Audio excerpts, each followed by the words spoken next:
So ನಮಸ್ತೆ ಮಕ್ಕಳ. Last ಕ್ಲಾಸಲ್ಲಿ ಎಲ್ಲ ಇನ್ವರ್ಸ್ ಟ್ರಿಗ್ನೋಮೆಟ್ರಿಕ್ ಫಂಕ್ಷನ್ಸ್ಗಳನ್ನು ಗ್ರಾಫಿಕಲ್ ರೆಪ್ರೆಸೆಂಟೇಷನ್ನು ಮತ್ತು ಅದರ ಡೊಮೈನ್ ಆ್ಯಂಡ್ ರೇಂಜ್ ಇದ್ರ ಬಗ್ಗೆ ಲಾಸ್ಟ್ ಕ್ಲಾಸಲ್ಲಿ ಎಲ್ಲ ಡಿಸ್ಕಷನ್ನು ಕನ್ಕ್ಲೂಡ್ ಆಗಿತ್ತು. Sine inverse x, cos inverse x, tan inverse x, cosecant inverse x, secant inverse x, cot inverse x, all inverse trigonometric ಫಂಕ್ಷನ್ಸ್ಗಳು ಕೂಡ ಕಂಪ್ಲೀಟ್ ಆಗಿತ್ತು. ಇವತ್ತು ನಾನು ಕಾರಿಲೇಟಿವ್ ಸ್ಟಡಿ ಮಾಡಿಬಿಟ್ಟು ನಂತರ principal values of trigonometric inverse trigonometric ಫಂಕ್ಷನ್ಸ್ನ ಕಂಡುಹಿಡಿಯುವಂಥ ಲೆಕ್ಕಗಳನ್ನು ಮತ್ತು ಸಮ್ ಬುಕ್ ವರ್ಕ್ಸ್ ಅಂದರೆ ಫಾರ್ಮುಲಾಗಳನ್ನು ಡಿರೈವ್ ಮಾಡ್ಕೊಳ್ತೀವಿ. ಸೊ ಒಟ್ಟಿನಲ್ಲಿ ನಿಮಗೆಲ್ಲರಿಗೂ ಗೊತ್ತಿರೋ ಹಾಗೆ a function f mapping from A to B ಈ set to B a bijective function only if for all y belongs to x there exists unique element x belongs to a such that f of x is equal to y, that means x comma y belongs to f ಅಂತ ಹೇಳಿ. ಅಲ್ಲಿಗೆ function f is a relation from set a to set b. A function F is a relation, ಅದನ್ನು relation ಅಂತ ಕರಿತೀವಿ. From set A to set B. ಅದಕ್ಕೆ ವಿದ್ಯಾಶಂಕರ್ ಉದಾಹರಣೆ last ಕ್ಲಾಸಲ್ಲಿ ನಿಮಗೆ ತಗೊಂಡಿದ್ದೆ. ಸಾಮಾನ್ಯವಾಗಿ ನಾನು ಇದನ್ನೇ ತಗೊಳ್ತಾ ಇದ್ದೀನಿ ನಿಮಗೆ ಅರ್ಥವಾಗಲಿ ಅನ್ನೋ ದೃಷ್ಟಿಯಿಂದ. ಸೆಟ್ ಎ ಮತ್ತು ಸೆಟ್ ಬಿ ಅನ್ನೋದು ಎರಡು ನಾನ್ ಎಂಟಿ ಸೆಟ್ ಆದರೆ ಇದಕ್ಕೆ ಕಾರ್ಟೀಷಿಯನ್ ಪ್ರಾಡಕ್ಟ್ ಹಾಕ್ತೀವಿ. ಕಾರ್ಟೀಷಿಯನ್ ಪ್ರಾಡಕ್ಟ್ ಹಾಕಿದಾಗ 1a 1b 1c ಹಾಗೆ 2a 2b 2c ಹಾಗೆ 3a 3b 3c ಇದನ್ನು ಕಾರ್ಟೀಷಿಯನ್ ಪ್ರಾಡಕ್ಟ್ ಅಂತ ಕರೀತಾರೆ. ಈ ಕಾರ್ಟೀಷಿಯನ್ ಪ್ರಾಡಕ್ಟ್ಗೆ ಸಬ್ಸೆಟ್ ಹಾಕಿದರೆ ಅದನ್ನು ರಿಲೇಷನ್ ಅಂತ ಕರೀತಾರೆ. ಈಗ ರಿಲೇಷನ್ ಬರೀತೀನಿ, ಆ ರಿಲೇಷನ್ನು ಕೂಡ ಒಂದು ಸ್ಪೆಸಿಫಿಕ್ ಕಂಡೀಷನಲ್ಲಿ ತಗೊಳ್ತೀನಿ. ಹೀಗೆ ತೆಗೆದುಕೊಳ್ತೀನಿ. ಈಗ this is a relation from set A to set B, because A into B ಮಾಡಿರೋದ್ರಿಂದ set A to set B. This is a relation. ಈ ರಿಲೇಷನ್ನು ಫಂಕ್ಷನ್ ಅಂತ ಕರಿತೀವಿ. ಯಾಕೆ ಫಂಕ್ಷನ್ ಕರಿತೀವಿ ಅಂತಂದರೆ ಸಿನಲ್ಲಿ ಬಿನಲ್ಲಿರುವಂಥ ಪ್ರತಿಯೊಂದು ಎಲಿಮೆಂಟು ಏನಲ್ಲಿರೋ ಯುನಿಕ್ ಎಲಿಮೆಂಟ್ ಜೊತೆ ರಿಲೇಷನ್ ಹೊಂದಿದೆ ಅಂತ ಅರ್ಥ. ಇದನ್ನು ನಾನು ವೆನ್ ಡಯಾಗ್ರಾಮ್ ಹಾಕಿ ನಿಮಗೆ ತೋರಿಸಿದ್ದೆ. F mapping from A to B ಅಂತ ಇಲ್ಲಿ ಬರೆದ್ಬಿಟ್ಟು ಹೀಗೆ ವೆನ್ ಡಯಾಗ್ರಾಮ್ ಹಾಕ್ಬಿಟ್ಟು 1 2 3 A B C 1a 2b 3c ನೋಡಿದ್ರ. ಇದನ್ನು ನಾವು 1 to 1 ಫಂಕ್ಷನ್ ಅಂತ ಕರಿತೀವಿ. 1 to 1 ಫಂಕ್ಷನ್ ಅಂದ್ರೆ ಒಂದೇ, ಬೈಜೆಕ್ಟಿವ್ ಫಂಕ್ಷನ್ ಅಂದ್ರೆ ಒಂದೇ, both 1 1 and onto function. ಅದರಿಂದ f is a bijective function. ಯಾವಾಗ ಎಫ್ ಬೈಜೆಕ್ಟಿವ್ ಫಂಕ್ಷನ್ ಆಯಿತು ಅದರ ಇನ್ವರ್ಸ್ ಎಕ್ಸಿಸ್ಟ್ ಆಗತ್ತೆ ಅಂತ. ಮಕ್ಕಳ ಇಲ್ಲಿ ನಾವು ಬರಿಬೇಕಾದ್ರೆ f of x is equal to y ಅಂತ ಬರಿತೀವಿ. ಅದರ ಅರ್ಥ ಏನಪ್ಪ ಅಂದರೆ x comma y belongs to f ಅಂತ. X comma y belongs to f ಅನ್ನೋದನ್ನು f of x is equal to y ಅಂತ ಬರಿತೀವಿ. ಇದು ಬೈಜೆಕ್ಟಿವ್ ಫಂಕ್ಷನ್ ಆಗಿರೋದ್ರಿಂದ ಇದ್ರ ಇನ್ವರ್ಸ್ ಎಕ್ಸಿಸ್ಟ್ ಆಗುತ್ತೆ ಅಂತ ಹೇಳಿದ್ವಿ. ಇನ್ವರ್ಸ್ ಫಂಕ್ಷನ್ ಅಂದ್ರೆ ಏನಿಲ್ಲ, ಡೊಮೈನು ರೇಂಜನ್ನ ಇಂಟರ್ಚೇಂಜ್ ಮಾಡೋದು ಅಂತ. ಇದು ಡೊಮೈನ್, ಇದು ರೇಂಜು ಬೈಜೆಕ್ಟಿವ್ ಫಂಕ್ಷನ್ಗೆ. ಅದರ ಇನ್ವರ್ಸ್ ಫಂಕ್ಷನ್ಗೆ ಇಲ್ಲಿ ಡೊಮೈನು ಬಿ ಆಗುತ್ತೆ, ಇದು ಎ ಆಗುತ್ತೆ. ಇಲ್ಲಿ ಎ ಬಿ ಸಿ ಅಂತ ಬರಿತೀವಿ, ಇಲ್ಲಿ 1 2 3 ಅಂತ ಬರಿತೀವಿ. ನೋಡಿದ್ರಾ, ಇನ್ವರ್ಸ್ ಎಕ್ಸಿಸ್ಟ್ ಆಗತ್ತೆ ಅಂತ. ಇಲ್ಲಿ ನಾವೇನು ಬರಿತೀವಿ, f inverse of domain x is equal to range y, ಈ ರೀತಿ ಬರಿತೀವಿ. ಸೊ ಇದೆಲ್ಲ ವಿಚಾರಗಳನ್ನು ಲಾಸ್ಟ್ ಕ್ಲಾಸಲ್ಲಿ ತಿಳ್ಕೊಂಡಿದ್ವಿ. ಬಟ್ ಪ್ರತಿಯೊಂದು ಟ್ರಿಗ್ನೋಮೆಟ್ರಿಕ್ ಫಂಕ್ಷನ್ನು ಪೀರಿಯಾಡಿಕ್ ಫಂಕ್ಷನ್ ಆಗಿರೋದರಿಂದ, ಪೀರಿಯಾಡಿಕ್ ಫಂಕ್ಷನ್ ಅಂತಂತಂದರೆ ವ್ಯಾಲ್ಯೂ ರಿಪೀಟ್ ಆಗೋದು ಅಂತ ನಿಮಗೆ ಗೊತ್ತು. ಸೈನ್ 30 ಡಿಗ್ರಿ, ಸೈನ್ 30 ಅಂದರೆ ಎಷ್ಟಪ್ಪ, ಹಾಫ್. ಸೈನ್ 390 ಡಿಗ್ರಿ ಅಂದರೆ 360 + 30. 360 + 30 first quadrant, all are positive. Sine is also positive, no change. Sine 30ನೇ ಬರುತ್ತೆ. ಅಲ್ಲೂ ಕೂಡ ಹಾಫೇ ಬರುತ್ತೆ. ಅಲ್ಲಿಗೆ ಸೈನ್ 30ಗೂ ಹಾಫೇ, ಸೈನ್ 390ನೂ ಹಾಫೇ. ಹಾಗಾಗಿ ನೀವು ಡೊಮೈನ್ ರೇಂಜ್ ತೆಗೆದುಕೊಂಡಾಗ sin 30 ಸೀದಾ ಹೋಗಿ ಹಾಫಿಗೆ ರಿಲೇಷನ್ ಆಗುತ್ತೆ, sin 390 ಹಾಫ್ಗೆ ರಿಲೇಷನ್ ಆಗೋದ್ರಿಂದ ಅದು ಬೈಜೆಕ್ಟಿವ್ ಫಂಕ್ಷನ್ ಆಗೋದಿಲ್ಲ. ಫಂಕ್ಷನ್ ಆಗುತ್ತೆ ಆದರೆ ಬೈಜೆಕ್ಟಿವ್ ಫಂಕ್ಷನ್ ಆಗೋದಿಲ್ಲ. ಹಾಗಾಗಿ ಇನ್ವರ್ಸ್ ಎಕ್ಸಿಸ್ಟ್ ಆಗೋದಿಲ್ಲ.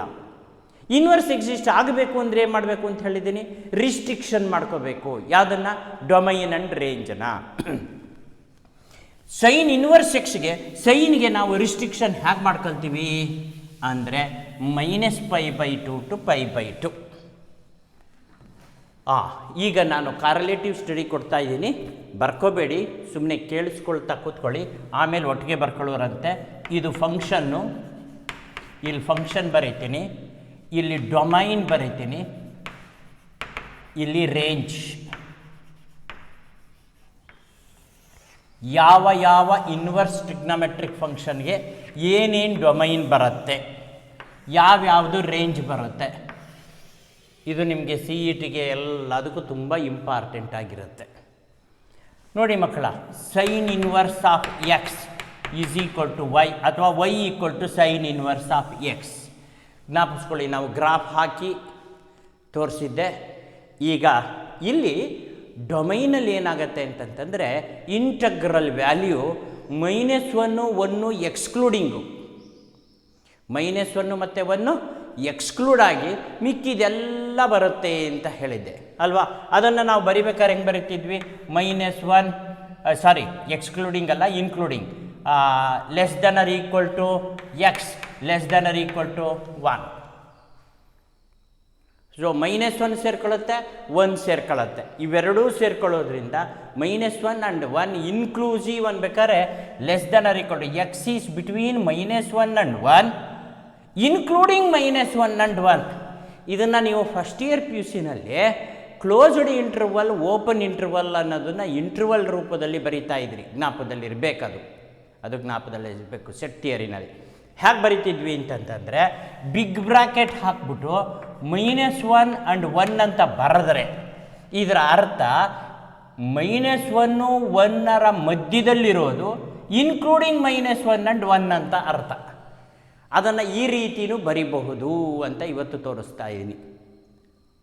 ಆಗ ರೇಂಜ್ ಏನಾಗಿರುತ್ತೆ, -π/2 less than or equal to y less than or equal to π/2.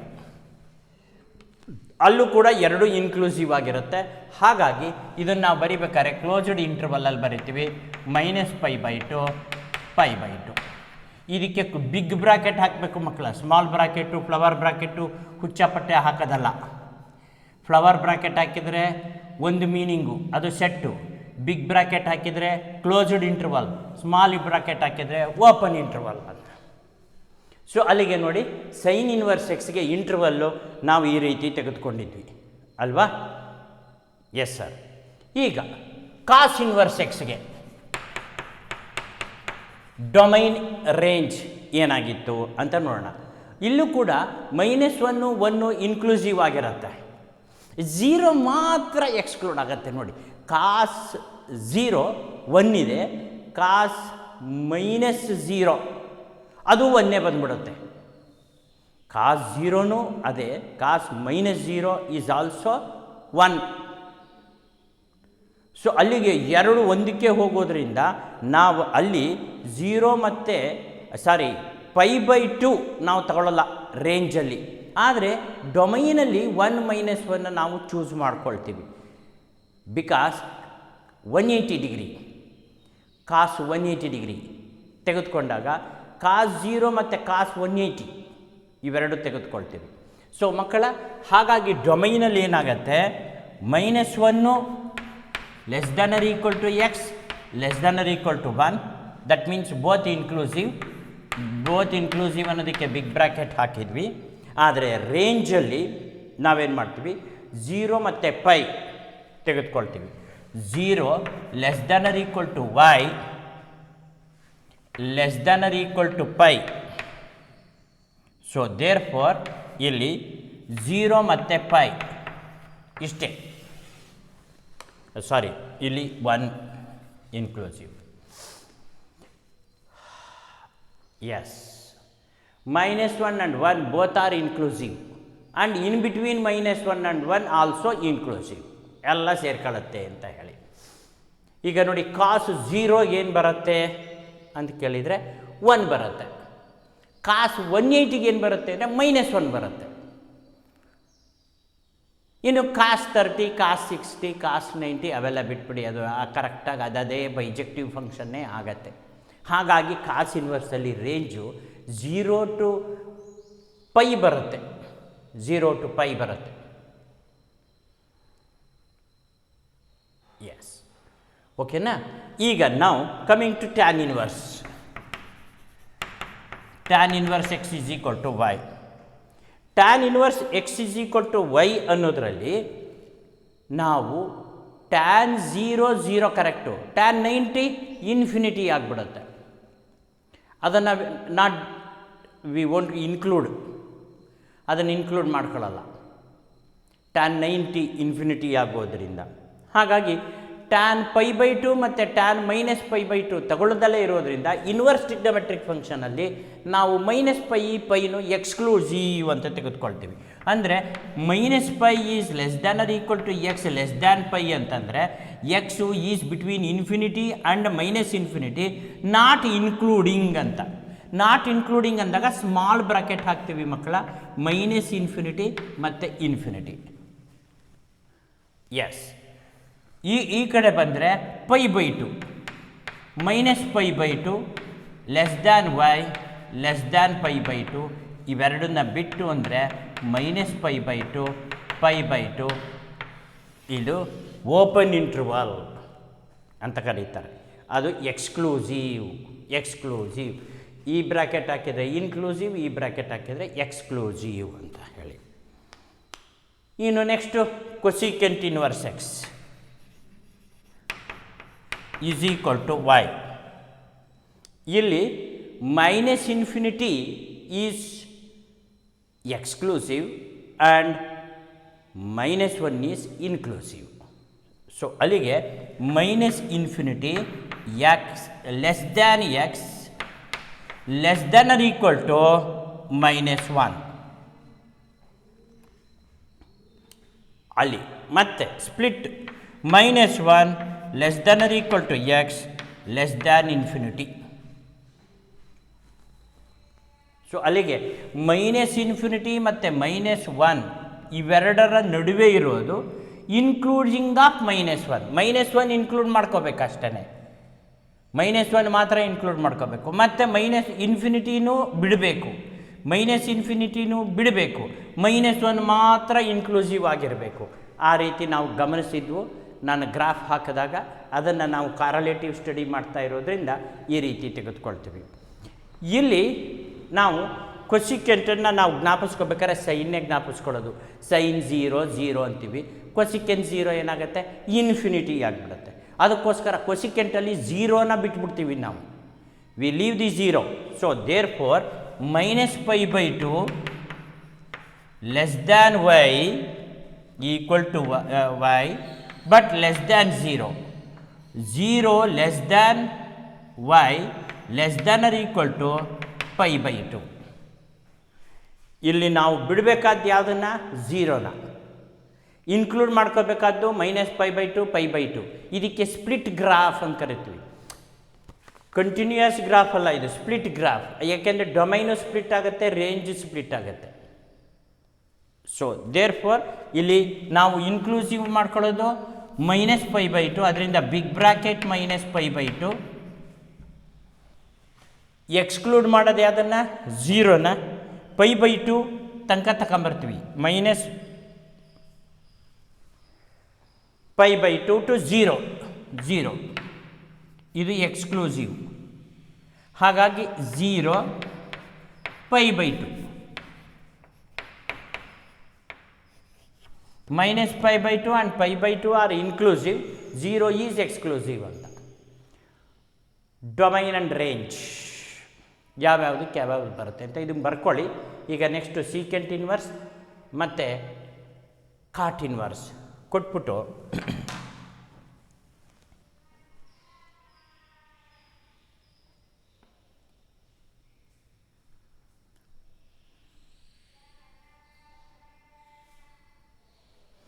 So ಈಗ ಸೀಕೆಂಟ್ ಇನ್ವರ್ಸ್ ಮತ್ತು ಕಾಟ್ ಇನ್ವರ್ಸ್ ಎರಡು domain and range comparative study ಮಾಡಿಕೊಂಡು ಮುಂದಕ್ಕೆ ಹೋಗಬಹುದು.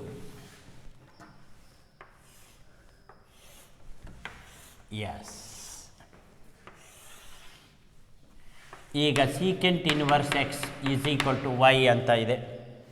ಇದಕ್ಕೆ minus infinity less than x less than or equal to -1 and 1 less than or equal to x less than infinity. Minus infinity ಮತ್ತು infinity ಇವೆರಡು exclusive ಆಗಿರುತ್ತೆ. ಅಲ್ಲಿಗೆ minus ಇನ್ಫಿನಿಟಿಯಿಂದ -1 ತನಕ ಬರುತ್ತೆ. -1 ಇನ್ಕ್ಲೂಸಿವ್ ಆಗಿರುತ್ತೆ. ಹಾಗೆ ಇಲ್ಲಿ 1 ಇನ್ಕ್ಲೂಸಿವ್ ಆಗುತ್ತೆ, ಇನ್ಫಿನಿಟಿ ಎಕ್ಸ್ಕ್ಲೂಸಿವ್ ಆಗಿರುತ್ತೆ. ಅಂದರೆ you have to leave -1 infinity and infinity, ಮಿಕ್ಕಿದ್ದೆಲ್ಲ ವ್ಯಾಲ್ಯೂಸು ತಗೋಬಹುದು ಅನ್ನೋ ಅರ್ಥ. ಡೊಮೈನಲ್ಲಿ 0 less than or equal to y less than π/2, ಹಾಗೆ π/2 less than y less than or equal to π ಅಂತ. ಇಲ್ಲಿ 0 is inclusive, less than or equal to ಅಂತ ಬಂತು ಅಂದರೆ ಇನ್ಕ್ಲೂಸಿವ್ ಅಂತ, ಆವಾಗ ಬಿಗ್ ಬ್ರ್ಯಾಕೆಟ್ನ ಬಳಸ್ತೀವಿ. ಇದು ಎಕ್ಸ್ಕ್ಲೂಸಿವ್, ಅದಕ್ಕೆ ಓಪನ್ ಬ್ರ್ಯಾಕೆಟ್ ಅಂದರೆ ಸ್ಮಾಲ್ ಬ್ರ್ಯಾಕೆಟ್ ಬಳಸ್ತೀವಿ. ಬ್ರ್ಯಾಕೆಟ್ π/2 ಇನ್ಕ್ಲೂಸಿವ್ π ಹೀಗೆ ಬಳಸ್ತೀವಿ. ಈ ಬ್ರಾಕೆಟ್ ಬಗ್ಗೆನೂ ಕೂಡ ನಿಮಗೆ ನಾಲೆಡ್ಜ್ ಇರಬೇಕು. ಸಮ್ಟೈಮ್ಸ್ ಆಬ್ಜೆಕ್ಟಿವ್ ಟೈಪ್ ಕ್ವಶನ್ಸ್ ಕೊಟ್ಟಾಗ ಫ್ರೇಮ್ ಮಾಡಬೇಕಾದ್ರೆ ಈ ಥರನೇ ಕೊಡ್ತಾರೆ ಅಂತೇನಿಲ್ಲ, ಈ ಥರನೂ ಕೊಡಬಹುದು. Big bracket is inclusive, small bracket is exclusive ಅಂತ. Then last one cosecant secant cot inverse x is equal to y. Last one ಇಲ್ಲಿ minus infinity less than x less than infinity, ಅಂದರೆ ಮೈನಸ್ ಇನ್ಫಿನಿಟಿನೂ ಇನ್ಫಿನಿಟಿ ಎರಡನ್ನೂ ಕೂಡ exclusive. ಇಲ್ಲಿ 0 less than y less than π, ಹಾಗಾಗಿ 0 ಮತ್ತು π exclusive. This is about comparative study. ನೀವು ಡೊಮೈನ್ ಆ್ಯಂಡ್ ರೇಂಜನ್ನು ಜ್ಞಾಪಕದಲ್ಲಿ ಇಟ್ಕೊಂಡು ಇದನ್ನೆಲ್ಲ ಮತ್ತೊಮ್ಮೆ ವಿದ್ಯಾಶಂಕರ್ ಆಬ್ಜೆಕ್ಟಿವ್ ಟೈಪ್ ಕ್ವಶನ್ಸನ್ನು ನಾನು ಡೀಲ್ ಮಾಡಬೇಕಾದ್ರೆ, CET ಕ್ಲಾಸ್ ಡೀಲ್ ಮಾಡಬೇಕಾದ್ರೆ ಇದ್ರ ಬಗ್ಗೆ ಮತ್ತೊಮ್ಮೆ ವೆನ್ ಡಯಾಗ್ರಾಮ್ ಹಾಕಿ ಕಂಪ್ಲೀಟಾಗಿ ತೋರಿಸಿ ಅಗೈನ್ ಪರ್ಫೆಕ್ಟಾಗಿ ಕಲಿಯುವ ಹಾಗೆ ಆಗುತ್ತೆ. ಈಗ ಸದ್ಯಕ್ಕೆ ಈ ರೀತಿ ತಿಳ್ಕೊಳ್ಳಿ. ಓಕೆ, ನಾವು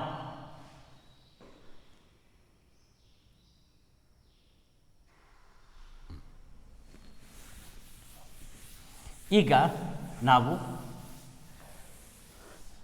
ಸಿಂಪಲ್ ಪ್ರೂಫ್ಸ್, ಕೆಲವೊಂದಷ್ಟು ಸಿಂಪಲ್ ಪ್ರೂಫ್ಸ್ ಇದೆ, ಅದನ್ನು ನೀವು ಸಿಂಪಲ್ ಪ್ರೂಫ್ಸ್ ಅದರಲ್ಲಿ ಮೊದಲನೇದು ಶೋ ದಟ್, ಇದೆಲ್ಲ ಫಾರ್ಮುಲಾನು ಕೂಡ sine inverse of -x is equal to -sin inverse x. ಹಾಗೆ ಇದರ reciprocal cosecant inverse of -x minus cosecant inverse x, tan inverse of -x minus tan inverse x ಬರುತ್ತೆ. Cos inverse secant inverse cot ಇನ್ವರ್ಸಿಗೆ ಸ್ವಲ್ಪ ಚೇಂಜಸ್ಗಳು ಬರುತ್ತೆ. So sine inverse of -x is equal to -sin inverse x ಅನ್ನೋದನ್ನು prove ಮಾಡೋದು ಹೇಗೆ ಅಂದರೆ, put sine inverse of x -x is equal to y, left hand side ಏನಿದೆ ಅದನ್ನು y ಅಂತ ಚೂಸ್ ಮಾಡಿ. ಚೂಸ್ ಮಾಡಿದಾಗ ಇದು ಆ ಕಡೆ ಹೋಯಿತು ಅಂದರೆ ಸೈನ್ ಆಗಿರುತ್ತಲ್ಲ, ಸೈನ್ ಇನ್ವರ್ಸ್ x ಇದ್ದಿದ್ದು ಸೈನ್ -x ಇದ್ದಿದ್ದು ಆ ಕಡೆ ಹೋಯಿತು ಅಂದರೆ ಏನಾಗುತ್ತೆ, ಸೈನ್ y ಆಗುತ್ತೆ. ಇನ್ವರ್ಸ್ ಹೋಗುತ್ತೆ, ಮಾಮೂಲಿ ಫಂಕ್ಷನ್ ಬರುತ್ತೆ. ಯಾಕೆಂದರೆ ಅವೆರಡು ಬೈಜೆಕ್ಟಿವ್ ಫಂಕ್ಷನ್ಸ್, ಬೋತ್ 1 1 and 2. ಹಾಗಾಗಿ sine inverse of -x equal to y ಅಂದರೆ -x ಸೈನ್ y ಆಗಲೇಬೇಕಲ್ಲ. ಹೌದು, ದಿಸ್ ಇಂಪ್ಲಾಯ್ಸ್, ಈಗ ನಾವು ಮ್ಯಾಥಮೆಟಿಕಲ್ ಪ್ರಕಾರ ಇಲ್ಲಿ ಮೈನಸ್ ಇರೋದ್ರಿಂದ ಮಲ್ಟಿಪ್ಲೈ ಬೈ ಮೈನಸ್ ಮಾಡಿದರೆ ಏನಾಗುತ್ತೆ, x is equal to -sin y ಅಂತ ಬರುತ್ತೆ. x is equal to -sin y ಅಂತ ಬರುತ್ತೆ. ಆದರೆ ಟ್ರಿಗ್ನಾಮಿಟ್ರಿ ಪ್ರಕಾರ ಸೈನ್ -θ ಈಸ್ ಮೈನಸ್ sin θ ಅಂತ ನಾವು ತಿಳ್ಕೊಂಡಿದ್ದೀವಲ್ವ, ಆದ್ರ ಪ್ರಕಾರ that implies x is equal to sine of minus y. ಯಾಕೆ? ಟ್ರಿಗ್ನಾಮೆಟ್ರಿ ಪ್ರಕಾರ ಸೈನ್ ಆಫ್ ಮೈನಸ್ ತೀಟಾ ಅಂದರೂ ಒಂದೇ, ಅದ್ರ ಪಕ್ಕದಲ್ಲಿ 360 ಡಿಗ್ರಿ ಇದೆ ಅಂತ ಭಾವಿಸ್ಕೊಂಡು ಇದನ್ನು ಮೈನಸ್ ಸೈನ್ ತೀಟಾ ಅಂತ ಬರಿತೀವಿ. Fourth quadrant cos positive sine negative no change, ಅದರಿಂದ ಮೈನಸ್ ಸೈನ್ ತೀಟಾ ಅದು ಫಸ್ಟ್ ಇಯರ್ ಪಿ ಯು ಸಿನಲ್ಲಿ ಬರೆದಿರ್ತೀವಿ. ಹಾಗಾಗಿ ಸೈನ್ ಆಫ್ ಮೈನಸ್ ವೈ ಅಂತ ಬರುತ್ತೆ. ದಿಸ್ ಇಂಪ್ಲೈಸ್ ಈಗ ಸೈನ್ನ ವಾಪಸ್ ಈ ಕಡೆ ತಗೊಳ್ಳಿ, ಆಗ sine inverse x is equal to minus y ಅಂತಾಗೋಯ್ತು. ಈಗ ಮ್ಯಾಥಮೆಟಿಕ್ಸ್ ಪ್ರಕಾರ ಮಲ್ಟಿಪ್ಲೈ ಬೈ ಮೈನಸ್ ಮಾಡಿದರೆ minus sine inverse x is equal to y ಅಂತಾಗೋಯ್ತು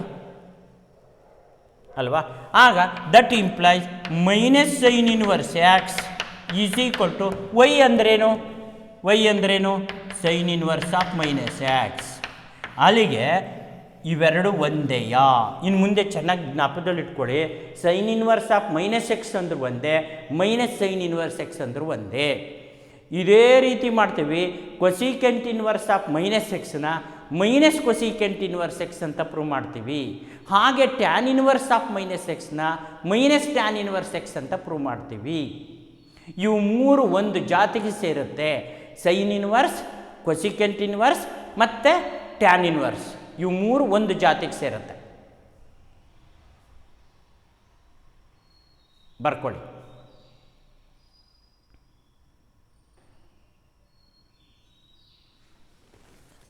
okay, ಈಗ ಇದನ್ನೇ sir same style no change cosecant inverse ಎಕ್ಸ್ಗೂ ಕೂಡ ನಾವು ಪ್ರೂವ್ ಮಾಡಬಹುದು. ಎರಡನೇ ಪ್ರೂಫು ಅಂತ ಅನ್ಕೋಬಹುದು. Cosecant inverse of minus X ಅಂತಂದರೆ ಮೈನಸ್ ಕೊಸಿಕೆಂಟ್ ಇನ್ವರ್ಸ್ ಎಕ್ಸ್ ಅಂತ. ಸೇಮ್ ಟೈಪ್ ಲೆಟ್ ಬರ್ಕೊಂಬಿಡ್ಬೋದು. Cosecant inverse of minus x is equal to y ಅಂತ implies minus x is equal to cosecant y ಅಂತ ಬರುತ್ತೆ.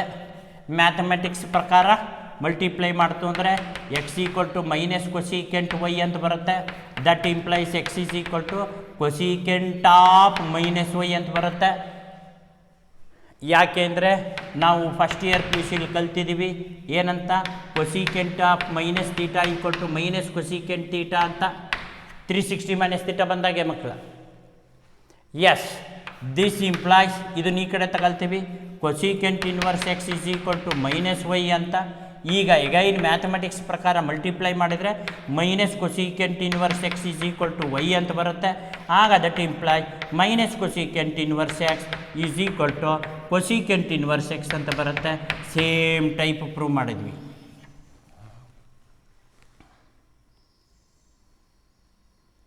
ಓಕೆನಾ? ಈಗ ಇದನ್ನೇ ಟ್ಯಾನ್ ಇನ್ವರ್ಸ್ಗೂ ಕೂಡ ಮಾಡ್ಕೊಂಬಿಡ್ಬೋದು. ಸೊ ಇವು ಮೂರು ಒಂದು ಸೆಟ್ಟಾಗಿ ನೀವು ಜ್ಞಾಪಕದಲ್ಲಿ ಇಟ್ಕೊಳ್ಳಿ. ಇದು objective type question. C E ಟಿನಲ್ಲಿ ತುಂಬ ಅಪಿಯರ್ ಆಗುವಂಥ ಲೆಕ್ಕಗಳನ್ನು ನಾವು ಇವತ್ತು ಸಾಲ್ವ್ ಮಾಡೋಣ. ಕೊಸಿಕೆಂಟ್ ಆದಮೇಲೆ tan inverse of minus x is equal to minus tan inverse x ಅಂತ. ಈಗ let same type no change tan inverse of minus x is equal to y ಅಂತ ಬರೀರಿ. Minus x is equal to tan y ಅಂತ ಆಗತ್ತೆ. Same type ಮುಂದುವರಿತಾ ಹೋಗುತ್ತೆ. ಆಗ x is equal to minus tan y ಅಂತ ಆಗುತ್ತೆ. Again this implies x is equal to tan of minus y. ಅದನ್ನೇ ಬ್ರ್ಯಾಕೆಟಲ್ಲಿ ಬರೆಯೋದು ಬೇಕಿಲ್ಲ, ಸುಮ್ಮನೆ ಬರೋದು ತೋರಿಸಿ ಮಾಡ್ಬೋದು. This implies tan inverse of x is equal to minus y ಅಂತ ಬಂತು. ಮಲ್ಟಿಪ್ಲೈ ಬೈ ಮೈನಸ್ ಮಾಡಿದಾಗ minus tan inverse y x is equal to y ಅಂತ ಬಂತು. ಆಗ minus tan inverse y is equal to tan y ಅಂತ tan inverse x ಮಕ್ಕಳ, sorry. So y means tan inverse x. ಅಲ್ಲಿಗೆ tan inverse of minus x, tan inverse of minus x is equal to minus tan inverse X. So sine inverse of minus x, cosecant inverse of minus x, tan inverse of minus X, ಆ minus ಹೊರಗಡೆ ಬರುತ್ತೆ. ಇದು ತಿಳ್ಕೊಂಬಿಡು.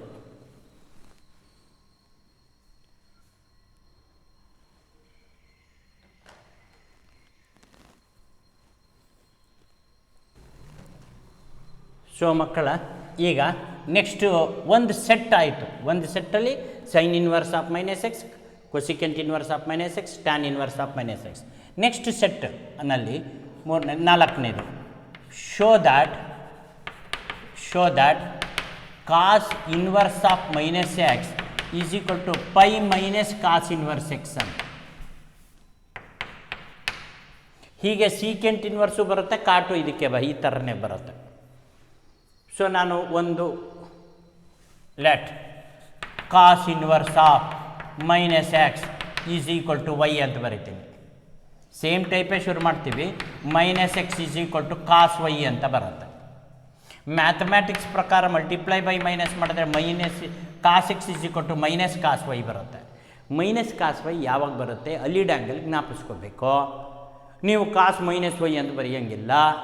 ಯಾಕೆಂದರೆ cos of minus theta is not minus cos theta. ಇಲ್ಲಿ 180 minus theta ಅಂತೀವಿ. Second ಕ್ವಾಡ್ರಂಟಲ್ಲಿ cos negative ಆಗುತ್ತೆ. Cos negative ಆಗೋದು ಸೆಕೆಂಡ್ ಕ್ವಾಡ್ರಂಟಲ್ಲಿ. ಸೆಕೆಂಡ್ ಕ್ವಾಡ್ರಂಟ್ ವ್ಯಾಲ್ಯೂ 180 ಇರುತ್ತೆ. ಹಾಗಾಗಿ 180 ಮೈನಸ್ ತೀಟಾ ಅಂತ ಬರಿತೀವಿ. ಇದನ್ನು ಬರಿಬೇಕಾದ್ರೆ x is equal to cos of pi minus y ಅಂತ ಬರಿತೀವಿ ಬ್ರಾಕೆಟಲ್ಲಿ. Because cos of 180 minus theta is minus cos theta. ನೋಡಿದ್ರಾ? ಇದು ದಿಸ್ ಈಸ್ ದ ರೀಸನ್. ಈಗ ಕಾಸ್ ಈ ಕಡೆ ತಗೊಳ್ಳಿ. ಆಗ cos inverse x equal to pi minus y ಅಂತ ಆಯಿತು. ದಿಸ್ ಇಂಪ್ಲೈಸ್ ಇದನ್ನು ಆ ಕಡೆ ಕಳಿಸಿ, ಅದನ್ನು ಈ ಕಡೆ ತಗೊಳ್ಳಿ. Y is equal to pi minus cos inverse x ಆಯಿತು. That implies y means cos inverse of minus x is equal to pi minus cos inverse x ಅಂತ. ಇದು ಪ್ರೂಫ್ಗಳೇನು ಬೇಕಾಗಲ್ಲ, ಫಾರ್ಮುಲಾಗಳು ಚೆನ್ನಾಗಿ ಮೆಮೊರೈಸ್ ಮಾಡಬೇಕಾಗತ್ತೆ. ಹೇಗೆ ಬಂತು ಅನ್ನೋದು ತಿಳ್ಕೊಳ್ಳೋದು ಕೂಡ ಅಷ್ಟೇ ಮುಖ್ಯ ಆಗಿರುತ್ತೆ ಮಕ್ಕಳು. ಸೊ ಕಾಸಿಗೆ ಹೇಗಿರುತ್ತೆ? ಸೀಕೆಂಟು ಸೇಮ್ ಟೈಪ್, ಸೇಮ್ ಪ್ಯಾಟ್ರನಲ್ಲಿ ನಾವು ಮುಂದುವರಿತಾ ಹೋಗ್ತೀವಿ. ಹಾಗಾಗಿ ವಿದ್ಯಾಶಂಕರ್ ಏನು ಮಾಡ್ತಾರೆ, secant inverse of minus x ಒಂದು ಮಾಡಿಬಿಟ್ಟು ಒಂದೇ ಒಂದು ಕಾಟ್ ಇನ್ವರ್ಸದು ನೀವು ಮನೆಯಲ್ಲಿ ಮಾಡಿ ಅಂದ್ಬಿಡ್ತೀನಿ.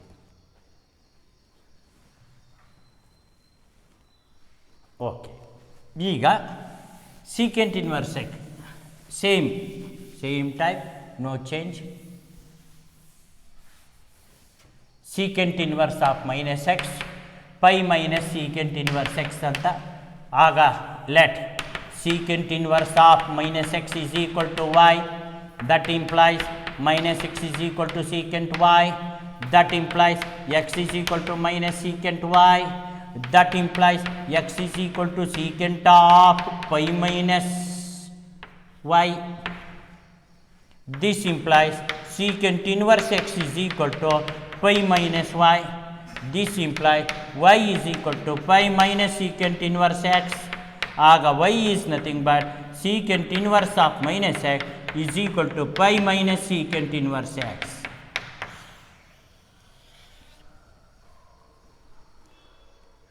ಸೊ ವಿದ್ಯಾಶಂಕರ್ ಏನು ಮಾಡಿಬಿಡ್ತಾರೆ, ಈಗ ಸಿಮಿಲರ್ಲಿ ಅಂತ ಹೇಳಿ ಕಾಲೇಜುಗಳಲ್ಲಿ ಒಂದೋ ಎರಡೋ ಮಾಡಿಬಿಟ್ಟು ಇದೇನು ಬುಕ್ ವರ್ಕ್ ಇಂಪಾರ್ಟೆಂಟ್ ಅಲ್ಲ, ಗಟ್ ಮಾಡ್ಕೊಂಬಿಡಿ ಅಂತ ಹೇಳ್ಬಿಡ್ತಾರೆ. ನಾನು ಸ್ವಲ್ಪ ಮಾಡಿದ್ದೀನಿ, ತಿಳ್ಕೊಂಡಿರಲಿ ಅನ್ನೋ ದೃಷ್ಟಿಯಿಂದ pi minus cot inverse x ಅಂತ ಇವುಗಳ ಮೇಲೆ ಈಗ ಪ್ರಿನ್ಸಿಪಲ್ ವ್ಯಾಲ್ಯೂ ಕಂಡುಹಿಡಿಯುವಂಥ ಪುಟ್ಟು ಪ್ರಾಬ್ಲಮ್ಸ್ಗಳು ಆಬ್ಜೆಕ್ಟಿವ್ ಟೈಪ್ ಪ್ರಾಬ್ಲಮ್ಸ್. ಅಲ್ಲಿಗೆ ಸೈನ್, ಕೊಸಿಕೆಂಟ್ ಆ್ಯಂಡ್ ಟ್ಯಾನ್ ಇವು ಮೂರು ಒಂದು ಜಾತಿದು. ಕಾಸು, ಸೀಕೆಂಟ್ ಆ್ಯಂಡ್ ಕಾಟ್ ಇವು ಮೂರು ಒಂದು ಜಾತಿದು. ಓಕೆನಾ? ಈಗ ನಾವು ಪ್ರಾಬ್ಲಮ್ಸ್ ಪಾರ್ಟಿಗೆ ಬರೋಣ. Very simple problems. Find principal value of ಅಂಥೇಳಿ sine inverse of half. Standard angles ಬೇಕಾಗತ್ತೆ ಮಕ್ಕಳ. ಸರ್ ಸೈನ್ ಹಾಫ್ ಬರೋದು 30 degree. 30 degree means pi by 6. ಅಲ್ಲಿಗೆ sine inverse of half is pi by 6, 30 degree, no doubt. ಅದೇ principal value, ಡೈರೆಕ್ಟಾಗಿ ಬರಿಬೋದು ನೋಡಿದ ತಕ್ಷಣವೇ. ಎರಡನೇದು ಅದನ್ನೇ ಸೈನ್ ಇನ್ವರ್ಸ್ ಆಫ್ -12 ಅಂತ ಕೊಟ್ಟರೆ ಅದೇ ಸರ್ -π/6 ಅಂತ ಬರೀತೀರ ಅಲ್ವಾ. ಯಾಕೆ ಅಂತ ಕೇಳಿದರೆ ಮೈನಸ್ ಇದ್ದಾಗ ಸೈನ್ ಇನ್ವರ್ಸ್ ಆಫ್ -12 ಇದ್ದಾಗ ನಾವೇನು ಬರಿತೀವಿ, minus of sine inverse of half. ಈಗಿನ್ನು ಫಾರ್ಮುಲಾ ಮಾಡಿದ್ವಲ್ಲ, -π/6 ಅಷ್ಟೇ. That is the reason.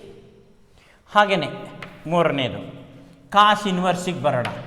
Cos inverse of √3/2 is equal to principal value. Cos √3/2 ಬರೋದಲ್ಲಿ 30 ಡಿಗ್ರಿನಲ್ಲ, ಕಾಸ್ 30 ಸಾರಿ ಎಸ್ ಸೈನ್ 30/ಕಾಸ್ 30 ಬರುತ್ತೆ. ಇಲ್ಲ, ಕಾಸ್ ಸೈನ್ 60/ಕಾಸ್ 60 ಡಿಗ್ರಿನಲ್ಲಿ ಬರುತ್ತೆ. ಹೌದು ತಾನೆ. ಸ್ಟ್ಯಾಂಡರ್ಡ್ ಆ್ಯಂಗಲ್ ಟೇಬಲ್ನ ಯಾವಾಗಲೂ ಮನಸ್ಸಿನಲ್ಲಿ ಇಟ್ಕೋಬೇಕದು. SLCನಲ್ಲಿದ್ದಾಗ ಟೇಬಲ್ ಹಾಕ್ಕೊಂಡು ನೋಡ್ತಿದ್ರಿ, ಫಸ್ಟ್ ಇಯರ್ PUCನಲ್ಲೂ ಟೇಬಲ್ ಹಾಕ್ಕೊಂಡ್ರಿ, ಸೆಕೆಂಡ್ ಇಯರ್ PUCನಲ್ಲಿ ಸೈನ್ 60/ಕಾಸ್ 60 ಮೇಲ್ಗಡೆ √3 ಬರಬೇಕು. ಸೈನ್ 60 √3/2, ಕಾಸ್ 60 1/2 ಕ್ಯಾನ್ಸಲ್ ಆದರೆ ಅಲ್ವಾ. So that is why. So ಜ್ಞಾಪಿಸ್ಕೊಳ್ಳಿ, ಟೇಬಲ್ ಹಾಕ್ಕೊಳ್ಳಿ, ಚೆಕ್ ಮಾಡ್ಕೊಳ್ಳಿ. ಆ ಟೇಬಲಲ್ಲಿ √3/2 ಕಾಸ್ಗೆ √3/2 ಎಲ್ಲಿ ಬರುತ್ತೆ? ಸೈನ್ 0 0, ಸೈನ್ 30 1/2, ಸೈನ್ 60ನಲ್ಲಿ ಬರುತ್ತೆ. ಇಲ್ಲಿ ಕಾಸ್ 30ನಲ್ಲಿ ಬರುತ್ತೆ. ಸೈನ್ 60 ಮತ್ತು ಕಾಸ್ 30 ಅವೆರಡು ಈಕ್ವಲ್ಲು ಅಂತ ಭಾವಿಸ್ಕೋಬೇಕು. ಭಾವಿಸ್ಕೊಂಡಾಗ ಏನಾಗತ್ತೆ, ಆಗ ಇದ್ರ ವ್ಯಾಲ್ಯೂ π/6 ಅಂತಲೇ ಬರುತ್ತೆ ಅಲ್ವಾ. ಸೈನ್ 60 ಮತ್ತು ಕಾಸ್ 30 ಮಕ್ಕಳು ಆ ಥರ ಜ್ಞಾಪದಲ್ಲಿ ಇಟ್ಕೊಳ್ಳಿ. ಸೈನ್ 60 ಏನಿರುತ್ತೋ ಕಾಸ್ 30ನೂ ಅದೇ ಇರುತ್ತೆ. ಸೈನ್ 30 ಏನಿರುತ್ತೋ ಕಾಸ್ 60 ಅದೇ ಇರುತ್ತೆ, ಹಾಫ್ ಅವೆರಡೂ. ಸೊ ಅಲ್ಲಿಗೆ π/6 ಆಯಿತು. ಮೂರನೇದು. ನಾಲ್ಕನೇದು ಕಾಸ್ ಇನ್ವರ್ಸ್ ಆಫ್ -√3/2 ಅಂತ ಬಂತು ಅಂತ ಇಟ್ಕೊಳ್ಳಿ. ಈಗ ತಾನೇ ಹೇಳಿದೆ ಏನಂತ, π - ಕಾಸ್ ಇನ್ವರ್ಸ್ ಆಫ್ √3/2. ಇಲ್ಲಿ ಮೈನಸ್ ಇದ್ದಾಗ ಕಾಸ್ ಆಫ್ -θ π ಮೈನಸ್ ಅಲ್ವಾ, ಅದಕ್ಕೋಸ್ಕರ. ಹಾಗಾಗಿ π - π/6, π - π/6 ಅಂತಂದರೆ 5π/6. ಅಲ್ಲಿಗೆ ಪ್ರಿನ್ಸಿಪಲ್ ವ್ಯಾಲ್ಯೂ ಈಸ್ 5π/6. ಒಂದು ಪಾಸಿಟಿವ್ ಅದರದ್ದೇ ನೆಗೆಟಿವ್ 6 ತೊಗೊಂಡ್ಬಿಡ್ತೀನಿ. ಅಲ್ಲಿಗೆ ಈ ವೆರೈಟಿನ ಸ್ಟಾಪ್ ಮಾಡಿಬಿಡ್ತೀನಿ. ನೆಕ್ಸ್ಟ್ ಟ್ಯಾನಿಗೆ ತಗೊಳ್ಳಿ ಸರ್. ಟ್ಯಾನ್ ಇನ್ವರ್ಸ್ ಆಫ್ 1 ಅಂದರೆ ಏನಂತೀರಾ? π/4 principal value, standard angle table. ಅದನ್ನೇ ಟ್ಯಾನ್ ಇನ್ವರ್ಸ್ ಆಫ್ -1 ಅಂತಂದರೆ ಸರ್ ಸೈನು ಟ್ಯಾನು ಎರಡು ಒಂದೇ ಥರ ಬರುತ್ತೆ ಸರ್, ಅದಕ್ಕೋಸ್ಕರ ಟ್ಯಾನ್ ಇನ್ವರ್ಸ್ 1 ಅಂತ ಬರೆದ್ಬಿಟ್ಟು ದಟ್ ಈಸ್ ಈಕ್ವಲ್ ಟು -π/4 ಅಂತ ಬರಿತೀವಿ. ಸೈನು ಟ್ಯಾನು ಕೊಸಿಕೆಂಟ್ ಇದಿಷ್ಟಕ್ಕೂ ಕೂಡ ಇದೇ ರೀತಿಯೇ ಬರೆಯೋದು.